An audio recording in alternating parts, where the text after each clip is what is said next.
Hello बच्चों। तो स्वागत है आपका हमारी इस छोटी सी क्लास में, जिसमें हम इनऑर्गेनिक का most important topic D block element discuss करने वाले हैं। ठीक है। अब डी ब्लॉक पहले हम इस लेक्चर्स में जानेंगे। ये लेक्चर्स आपको पार्ट बाय पार्ट मिलता रहेगा, छोटे छोटे पार्ट्स में मैंने इसको डिवाइड किया है। तो फर्स्ट ऑफ ऑल हम जानेंगे कि डी ब्लॉक एलिमेंट क्या होता है। ठीक है। उसके अंदर जो ट्रांजिशन मेटल हैं उसे वो किसे कहते हैं, एंड देन कुछ कंपाउंड्स हैं, उनकी कुछ केमिकल और फिजिकल प्रॉपर्टीज हैं, कुछ ऑर्डर्स हैं जो मोस्ट कॉम्पिटिटिव एग्जाम में पूछे जाते हैं। तो वन बाय वन हम क्या करेंगे, इनको डिस्कस करेंगे। तो चलिए शुरू करते हैं। अब डी ब्लॉक एलिमेंट हम किसे कहेंगे? तो सिंपल सी इसकी डेफिनेशन है कि ऐसे एलिमेंट जिनका जो लास्ट इलेक्ट्रॉन है वो डी सब शेल में एंटर करता है। Means the element that last electron enters in d subshell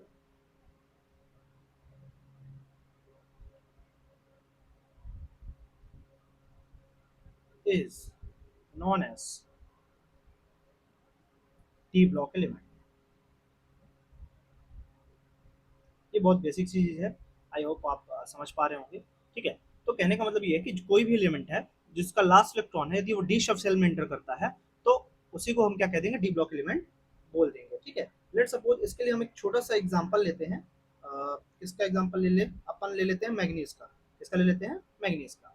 इसको यदि हम एग्जांपल से समझें तो हम एक एलिमेंट लेते हैं मैग्नीज, जिसका एटॉमिक नंबर होता है 25। ठीक है। यदि हम इसकी इलेक्ट्रॉनिक कॉन्फ़िगरेशन करते हैं, जनरल इलेक्ट्रॉनिक कॉन्फ़िगरेशन, तो वो क्या होती है? Organ 3d5 4f2। आपको पता है ना, ये आउ रूल के अकॉर्डिंग जो है, पहले electron S block S subshell में भरे जाएंगे, देन डी।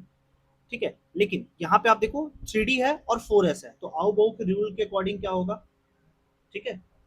यहीं पे इलेक्ट्रॉन्स क्या होंगे, फुलफिल होंगे। तो अब देखिए आप, पहले एस भरा जाएगा, फिर डी भरे जा रहे हैं यहाँ पे। ठीक है। तो यहाँ पे क्या है कि जो लास्ट इलेक्ट्रॉन है वो देखिए हमारा डी पे जा रहा है। कहाँ पे जा रहा है? डी पे जा रहा है। ठीक है। और डी पे कितने हैं? 5 हैं। डी पे कितने हैं हमारे? 5 हैं। ये लास्ट इलेक्ट्रॉन हमारा डी पे गया है। दैट्स वाई हम ये कह सकते हैं कि जो मैग्नीश है हमारा डी ब्लॉक एलिमेंट है। तो ये पहली कंडीशन हो गई डी ब्लॉक एलिमेंट्स के निकलने के लिए। सिंपल सी, जितने भी एलिमेंट्स हैं, यदि उनका लास्ट इलेक्ट्रॉन डी सबसेल पर जाता है तो वो डी ब्लॉक एलिमेंट कहलाएंगे। ठीक है। यदि आप इसको और अच्छे से समझना चाहते हैं तो हम जनरली एक और कोई भी एलिमेंट ले सकते हैं अदर ब्लॉक का। जैसे कि हम लेते हैं एल्यूमिनियम, ले लीजिए। हमने लिया अनदर एग्जांपल, जो हमने लिया एल्यूमिनियम का लिया। ठीक है। एल्यूमिनियम का एटॉमिक नंबर इसका कितना होता है? 13 होता है। इसका इलेक्ट्रॉनिक कॉन्फ़िगरेशन क्या होगा? Neon 3s2 3p5। अब ध्यान से देखिए, इस पे जो हमारा लास्ट इलेक्ट्रॉन है वो पी सब शेल में जा रहा है। किस पे जा रहा है? जो वन इलेक्ट्रॉन है वो पी सब शेल पे जा रहा है। दैट्स वाई जो एल्यूमिनियम है वो किस ब्लॉक का एलिमेंट है? पी ब्लॉक का एलिमेंट है। ठीक है। यहाँ पे तो कोई डी है नहीं, कोई डी सबसेल है ही नहीं, तो ये इसका मतलब ये डी ब्लॉक का नहीं है। तो डी ब्लॉक की सबसे बड़ी यही पहचान। ठीक है। अब इस पे बेसिकली हम फर्स्ट ट्रांजिशन मेटल के टॉपिक में चल रहे हैं, जो इंपॉर्टेंट है। कई बार इससे क्वेश्चन आए हुए हैं। ठीक है। Transition metal. ट्रांजिशन मेटल क्या है? देखिए, अभी हमने कंडीशन पढ़ ली डी ब्लॉक की। अब ट्रांजिशन मेटल्स को पढ़ने के लिए हमको एक चीज बेसिक से डेफिनेशन जाननी पड़ेगी, जो आईयूपीएसी कहता है। ठीक है। आईयूपीएसी क्या कहता है ट्रांजिशन मेटल को लेके? कि ऐसे एलिमेंट जिनके पास ऐसे डी ब्लॉक एलिमेंट सॉरी ऐसे डी ब्लॉक एलिमेंट जिनके पास जो डी सब सेल है वो इनकम्प्लीट हो। क्या हो? इनकम्प्लीट हो। ठीक है। किसमें? उनके न्यूट्रल स्टेट में, या तो उनके आयंस के स्टेट पर। कहने का मतलब ये है कि according to IUPAC, the d block element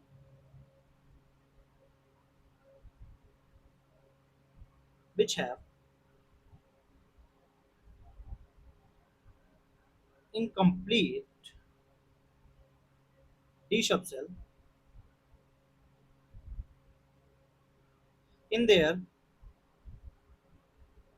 neutral or ion state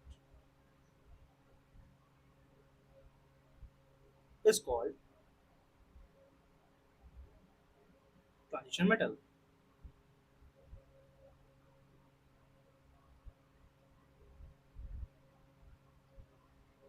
ठीक है, ये हमने यहाँ पे लिख लिया। अब इसको समझाने के लिए हम एक एग्जांपल लेते हैं, बहुत पॉपुलर एग्जांपल है मैग्नीज का, जिसका एटॉमिक नंबर होता है कितना, इसका एटॉमिक नंबर होता है 25। और यदि हम इसकी इलेक्ट्रॉनिक कॉन्फ़िगरेशन देखते हैं तो आर्गन एंड 3d5 4s।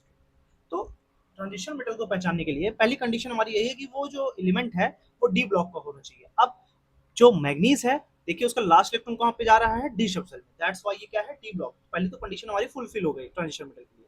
दूसरी वो क्या कह रहा है, उसके पास इनकम्प्लीट डी शब्द होना चाहिए।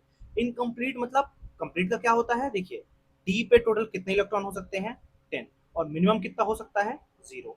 तो डी 10 फुल हो जाएगा तो हमको ये भी नहीं चाहिए, डी जीरो मतलब बिल्कुल नहीं, उसमें डी है ही नहीं, तो डी ब्लॉक एलिमेंट ही नहीं होगा, और डी ब्लॉक एलिमेंट नहीं होगा तो पहली कंडीशन हमारी फुलफिल हो जाएगी, यानी ये दोनों कंडीशन नहीं चाहिए। अब इनकम्प्लीट डी सबसेल चाहिए। डी सबसेल मतलब जैसे कि डी1 हो, डी2 हो, डी3 हो, ठीक है, ऐसे सो ऑन। तो यहाँ पे देखिए 3d5 है, यानी डी पे 5 इलेक्ट्रॉन है, और डी ब्लॉक भी है, यानी डी ब्लॉक एलिमेंट है, और इस पे इनकम्प्लीट सबशेल है, और इनकम्प्लीट सबसेल है, इसी को हम क्या कह देंगे, yes it is a transition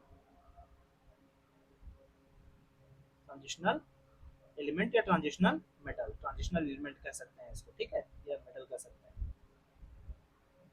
तो बेसिकली सिंपल सा भाषा में हम समझते हैं कि ट्रांजिशन मेटल कुछ नहीं है, या तो उसके न्यूट्रल स्टेट पे हो, और या तो उसके आयन के स्टेट पे हो, जिसका इनकम्प्लीट डी शब्द हो। ठीक है, तो ये जो हमने लिया मैग्नीज, ये किस स्टेट पे लिया हमने, देखो ये तो हमने न्यूट्रल पे लिया है, न्यूट्रल स्टेट पे लिया हुआ है। ठीक है, यदि हम अगला देखें, जैसे आयन के स्टेट पे अपने को देखना है, एक सिंपल सा एग्जांपल ले सकते हैं हम एजी। ठीक है, सिल्वर का एजी का एग्जांपल लेंगे, और एजी का ही देखेंगे। तो एजी का इलेक्ट्रॉनिक कॉन्फ़िगरेशन देखने के लिए उसका एटॉमिक नंबर तो समथिंग एजी का 47 होता है। ठीक है, और इसका इलेक्ट्रॉनिक कॉन्फ़िगरेशन होता है के आर 5s1 4d10। ठीक है, अभी देखो मैंने बोला, क्या बोला, आयन के स्टेट पे, तो यदि हम इसको आयोनाइजेशन एनर्जी देके इसका एक इलेक्ट्रॉन निकालते हैं, तो पहले ये आउटर वाले से निकलेगा, यानी एस से निकलेगा। तो यदि मैं एजी प्लस बनाता हूँ तो ये क्या होगा, क्रिप्टॉन 4d10 एंड 5s0, एक इलेक्ट्रॉन यहाँ से एस से रिमूव हो चुका। अब यदि मुझे दूसरा इलेक्ट्रॉन निकालना है और Ag2 प्लस बनाना है, तो कहाँ से निकलेगा वो, अंदर वाली इनर सब सेल से, यानी डी से निकलेगा ऑफ कोर्स। तो कितना हो जाएगा, 4d9 5s0, इसको नहीं भी लिखेंगे चलेगा। अब देखिए, आप देख पा रहे हैं कि यहाँ पे Ag2 प्लस जो है, Ag जो है Ag2 प्लस कन्वर्ट हो गया Ag2 प्लस में, तो उसका इलेक्ट्रॉनिक कॉन्फ़िगरेशन कितना हो गया, 4d9। इट मींस इस पे क्या हो गया, इनकम्प्लीट डी सब शेल हो गया, क्या हो गया, इनकम्प्लीट डी सब शेल हो गया। दैट्स व्हाई Ag को हम क्या कहेंगे, Ag को क्या कहेंगे, डी ब्लॉक एलिमेंट, क्योंकि डी ब्लॉक पे है, बट Ag2 प्लस को हम क्या कहेंगे, ट्रांजिशन एलिमेंट, क्या कहेंगे, ट्रांजिशन एलिमेंट हम इसको बोलेंगे, सबसे इंपॉर्टेंट चीज। ठीक है, और एजी के साथ एक और एग्जांपल है हमारे पास, क्या, सी यू, यानी सी यू भी +2 में और एजी भी +2 में, दोनों क्या है, एक ट्रांजिशन मेटल एलिमेंट है। ठीक है, बेसिकली अब जो हमको आगे देखना है, आई होप ये आपको समझ में आया होगा। चलिए, अब कुछ हम एक कुछ एलिमेंट्स की बात करते हैं जो कंपाउंड है, बनाते हैं। ठीक है, तो पहला जो हमारा एलिमेंट्स आता है वो है K2Cr2O7, यानी पोटेशियम डाइक्रोमेट।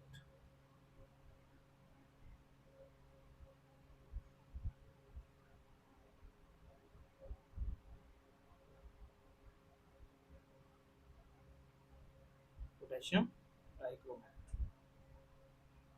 ठीक है, ये किस कलर का होता है, इसका कलर याद रखना, आ सकता है क्वेश्चन में, ऑरेंज कलर, क्रिस्टल्स होते हैं, है ना।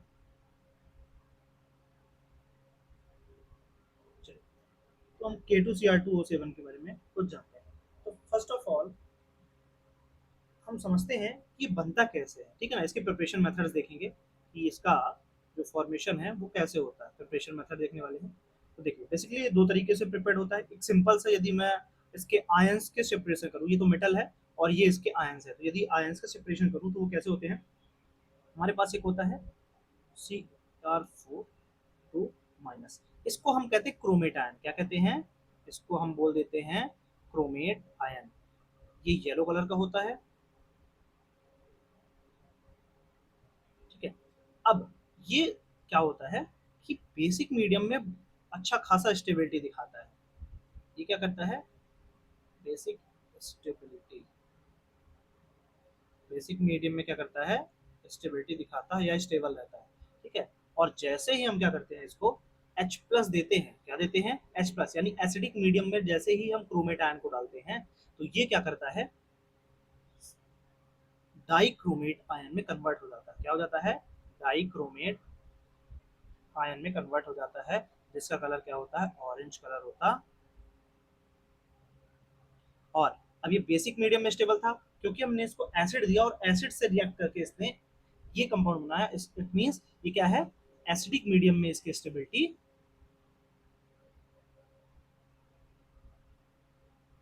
है।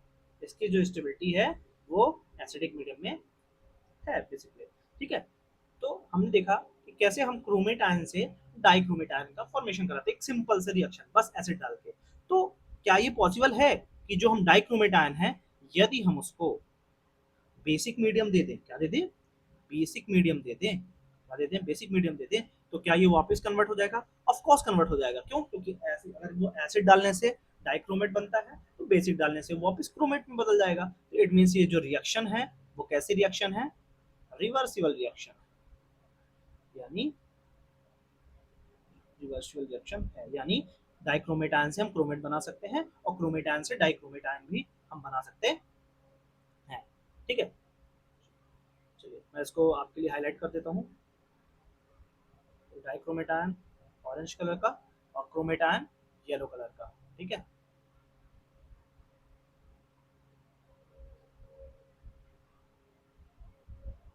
चलिए अब इनका स्ट्रक्चर देखते हैं कि Cr4 यानी क्रोमेट आयन का स्ट्रक्चर क्या है उसको देखते हैं।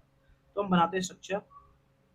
क्रोमियम क्योंकि हमारा मेटल है तो ऑफ कोर्स वो सेंटर पे होगा, सेंटर मेटल एटम होगा।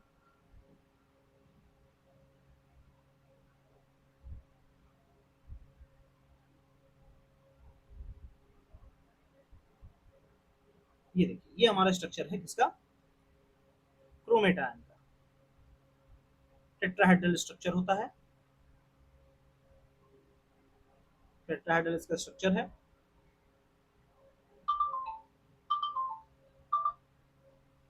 टेट्राहेड्रल इसका स्ट्रक्चर है। अगेन हम Cr2O7 का देखते हैं यानी डाइक्रोमेट आयन का देखते हैं, तो इसका कैसा बनेगा। चलिए क्रोमियम सेंटर मेटल रहेगा,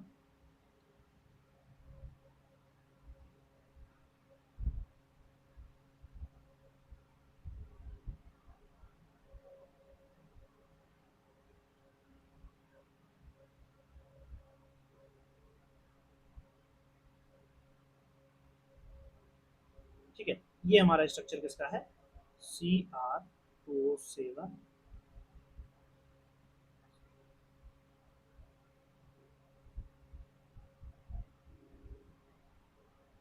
ठीक है। चलिए अब इन दोनों के स्ट्रक्चर में हम कंपैरिजन करते हैं, तो आप देख पा रहे होंगे इस पे क्या है, पी पाई डी पाई बॉन्ड्स प्रेजेंट है। पी पाई डी पाई मींस क्रोमियम के पास कौन सा ऑर्बिटल है, डी ऑर्बिटल। किसके किसके बीच बॉन्डिंग हो रही है, डी ऑर्बिटल। और ऑक्सीजन किस ब्लॉक का एलिमेंट है, पी ब्लॉक का। तो ऑफकोर्स ये बॉन्ड बना रहा होगा, सॉरी ये क्या होगा, पी ब्लॉक और डी ब्लॉक के बीच में बॉन्डिंग हो रही है, इसीलिए इसको कहते हैं, नाम देते हैं पी पाई डी पाई बॉन्डिंग, ठीक है। पी पाई डी पाई बॉन्डिंग। अगेन यहाँ पे भी सिंपलर, यहाँ पे भी पी पाई डी पाई बॉन्डिंग प्रेजेंट है क्योंकि oxygen of course chromium atom के साथ है, तो यहाँ पे भी क्या है, पी पाई डी पाई बॉन्डिंग है।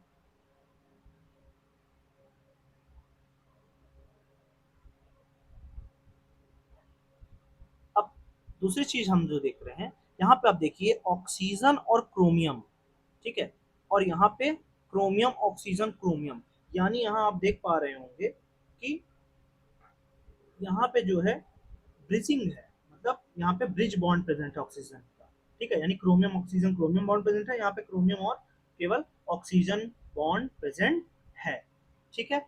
अब क्योंकि यहाँ पे क्रोमियम ऑक्सीजन के साथ ये है और क्रोमियम इसके साथ ये है, तो यहाँ पे दो प्रकार की बॉन्ड लेंथ फॉर्मेशन होगा, ठीक है। अभी देखिए सिंपल सी, तो ये हमारा स्ट्रक्चर है, दोनों का स्ट्रक्चर है, और दोनों में ही पी पाई डी पॉइंट बॉन्डिंग प्रेजेंट है, और दोनों पे ही, अब देखिए यहाँ पे क्या है, सॉरी, क्रोमेटान पे, यहाँ पे देखिए क्रोमियम और ऑक्सीजन के बीच जो बॉन्ड है ये एक टाइप का ही है, only one type of bond present, only one type of bond present, present, जो कि क्या है, क्रोमियम और ऑक्सीजन बॉन्ड है, ठीक है।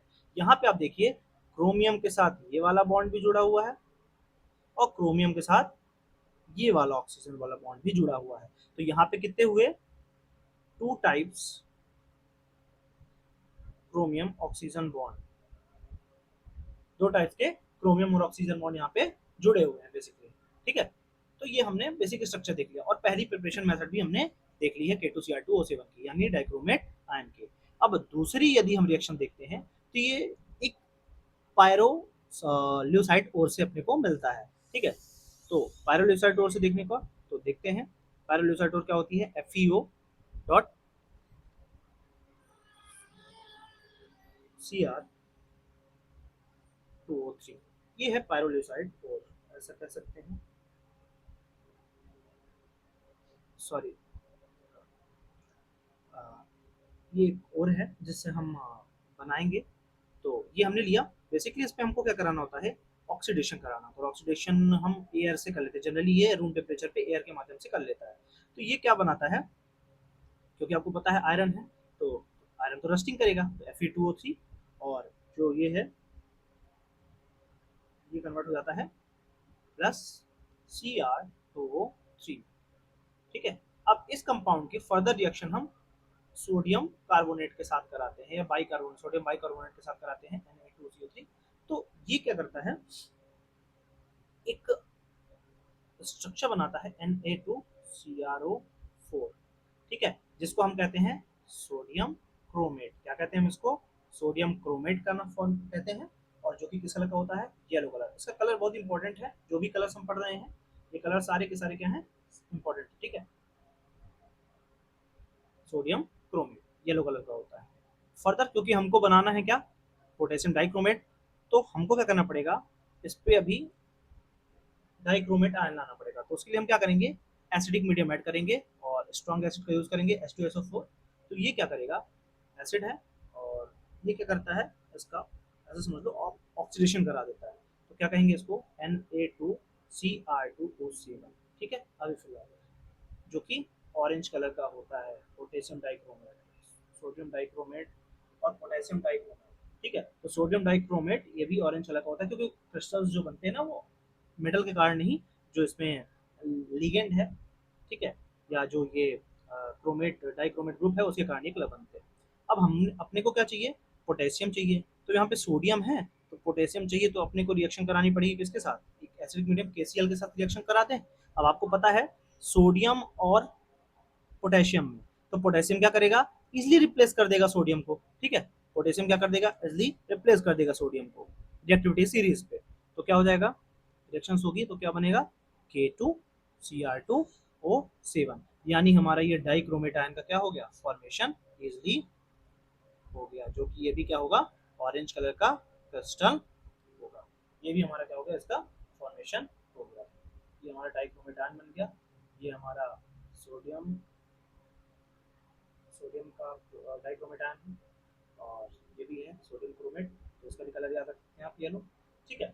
मेनली इसमें बात रखने वाली बात ये है कि ये किस प्रोसेस से बनता है, इसमें कौन सी रिएक्शंस होती हैं, और कौन सा कलर ये शो करते हैं, ठीक है। तो ये सारी चीजें, ये हमने पढ़ा पोटेशियम डाई क्रोमेट, ठीक है।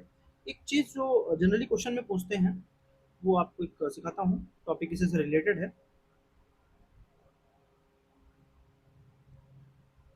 इसको नेक्स्ट स्लाइड पे ले लेते हैं। एक क्वेश्चन आता है कि बताओ, हमारे पास है सोडियम डाइक्रोमेट और पोटेशियम डाइक्रोमेट, ठीक है। तो इसको हम क्या करते हैं, क्वेश्चन पूछा जाता है कि इसको यदि हम वॉल्यूमेट्रिक एनालिसिस करते हैं तो प्राइमरी स्टैंडर्ड के तौर पे इस इन दोनों में से किसको लेते हैं, किसको यूज करते हैं। यदि हमने किसी चीज एलिमेंट का वॉल्यूमेट्रिक एनालिसिस करना है तो हम इन दोनों में से किसको लेते हैं, ठीक है।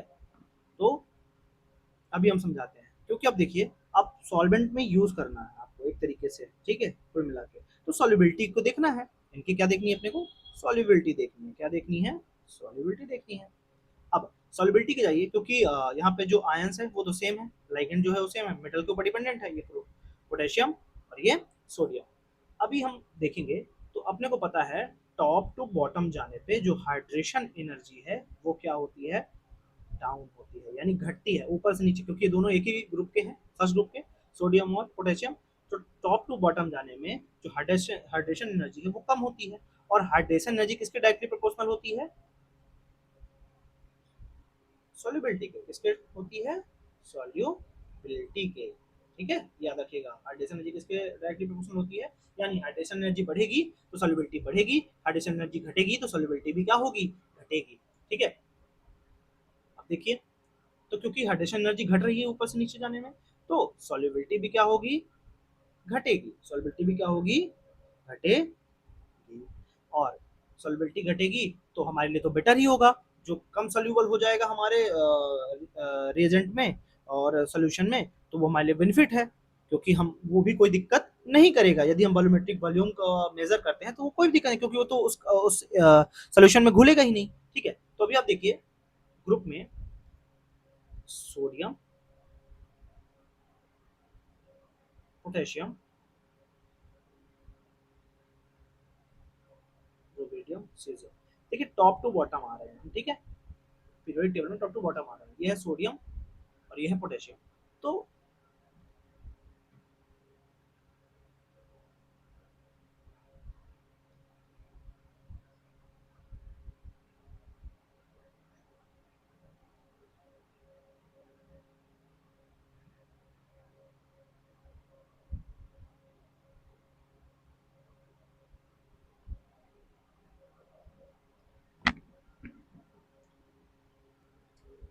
ठीक है, अब यहाँ पे देखिए, सोडियम और पोटेशियम, अब क्या होगा, इनकी सॉल्युबिलिटी घटेगी।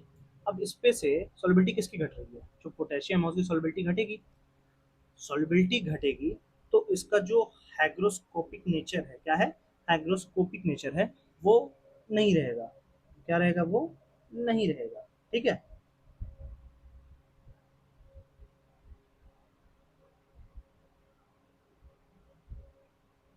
ठीक है, क्योंकि अब इसमें हाइग्रोस्कोपिक नेचर नहीं है, तो ये क्या करेगा, कोई भी मॉइस्चर एब्जॉर्ब नहीं करेगा, कोई भी मॉइस्चर जो है एब्जॉर्ब नहीं करेगा। तो सॉल्युबिलिटी यहाँ पे किसकी ज्यादा है, पहले तो आप देखो, सॉल्युबिलिटी तो ऑफकोर्स सोडियम की ज्यादा होगी, ठीक है। सोडियम डाइक्रोमेट और पोटेशियम डाइक्रोमेट में जो सॉल्युबिलिटी है वो सोडियम डाइक्रोमेट की ज्यादा ही होगी, ठीक है।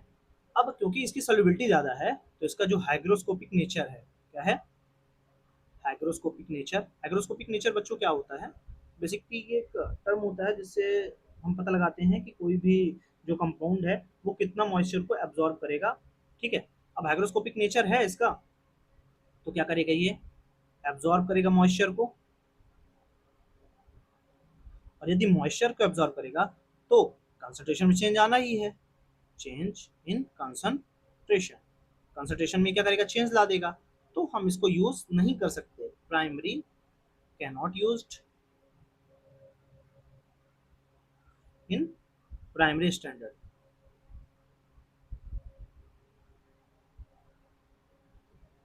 ठीक है। It case, in another case आप पोटेशियम डाइक्रोमेट, क्योंकि ये हाइग्रोस्कोपिक नेचर नहीं है इसका, हाइग्रोस्कोपिक नेचर क्या कर रहा है, ये नहीं दिखा रहा है, तो इसको हम यूज कर सकते हैं। It can be used as